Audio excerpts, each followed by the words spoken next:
Welcome to the next video.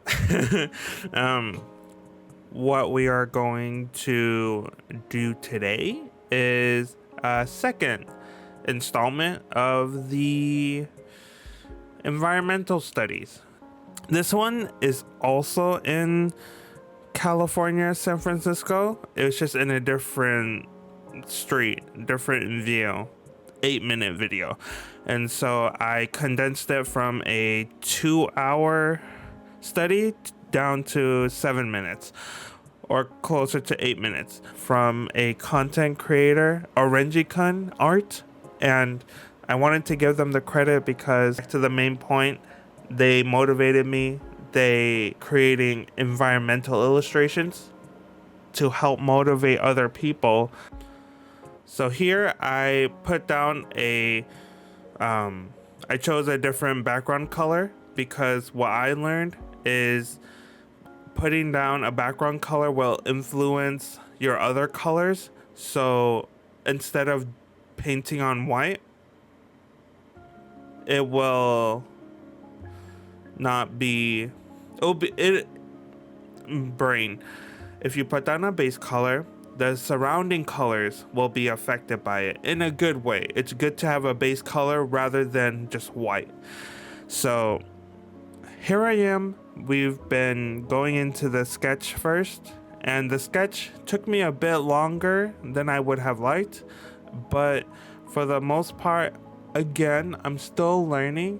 The most struggle that I had with the sketching phase was the cars, because the cars in space, like, it's bigger than it should be, right? Because cars to humans are very huge, but when I'm drawing them in perspective, they look more tiny. And so I wanted it to be as accurate as possible to the building and surroundings, like the environment. I want it to be as accurate as possible. So I really tried to compare like the level of which parts of the car meet the other side. So I would try to constantly look from the left to the right and the right to the left and make sure that everything was as leveled and close and accurate as possible before I start coloring. I want to establish an accurate, sketch as much as possible, because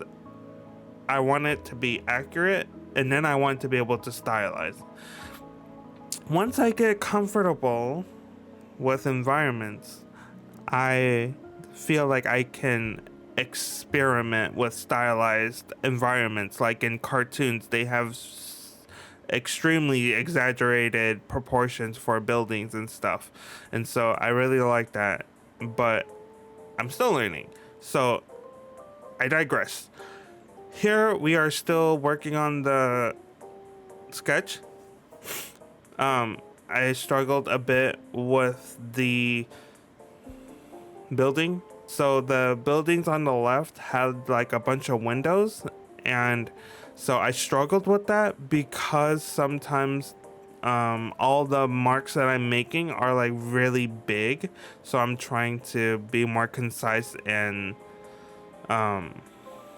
more conscious of when I put down a line. So I was struggling a lot with the architecture, as always, because I don't draw houses often. So this has forced me to really think about how I'm placing everything. But regardless, I think I did a really good job. The cars closest to the in the middle ground, foreground, I struggled a lot because they're in the shade, so it's a little bit harder to see where lines end. But for the most part, there's a lot of nuance to it. But here I go into the art brain. Here I go into the art. Here I go into the coloring phase, and so I'm trying to figure out the lighting, because there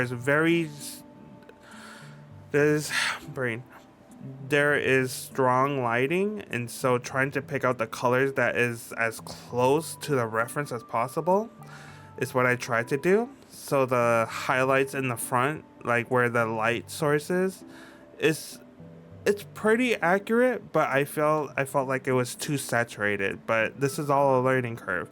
So we're working from the we're I was told to work from the background to the foreground. And so we're working from the background to the foreground. The trees and the greenery, there's like a bunch of them. And so there's a big building on the left side is in the background. And it's like I think it was a construction site at the time.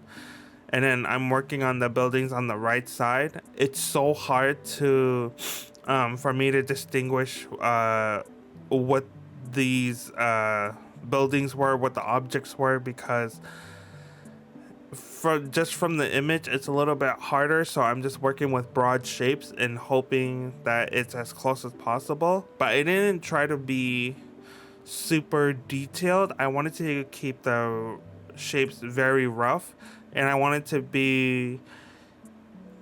experiment. So I tried to like make marks of the tree, and I tried to erase it just to create like that interesting like thickness, thinness, contrast and thickness and thinness lines, because that kind of like is how that is how trees are. There's thicker branches, there's thinner branches, and then here I am with the working in the foreground because I'm running out of time. But here we're working on the windows, and I struggled with the windows a lot because it's so hard to sort of manage everything and make sure that I'm giving each thing that I'm working on the like equal time, because I felt like I was getting distracted and not using my time efficiently. But here I am going in with the details of the car. I struggle a lot with the colors of the car because I don't color cars often. But here I am adding a little bit of texture at the end to the road and then the highlights. But then we finish off, and I think I did a pretty good job. I like to leave the sketch like transparency still there, just so to see the before and after and see how far I've come. And so I think we did a pretty good job. From the first one, this one was a little bit more challenging. A lot of it was not finished. I didn't get to the cars in the background all the way in the back. I only got to the 3 cars in the foreground, but I'm pretty proud of the progress that I'm pretty proud of the progress I've made as I've been doing these environmental studies. And the reason why is because the hardest part when you're doing these environmental studies is reminding yourself that this is okay to be not finished. It doesn't have to be finished, doesn't have to be perfect. And so I didn't get to those cars all the way in the back because I was so focused on the greenery and the trees and trying to make sure the colors were good that I forgot about the cars. And so this isn't meant to be perfect, like I said. So I'm hoping that this will help you. This will give you an idea of what it's like to try a new thing, like environmental painting. I don't do them a lot, but I think that I've learned a lot, considering trying out environmental studies will help improve your skills as an artist. Like, there are things you can learn. If you haven't already, consider subscribing to the channel.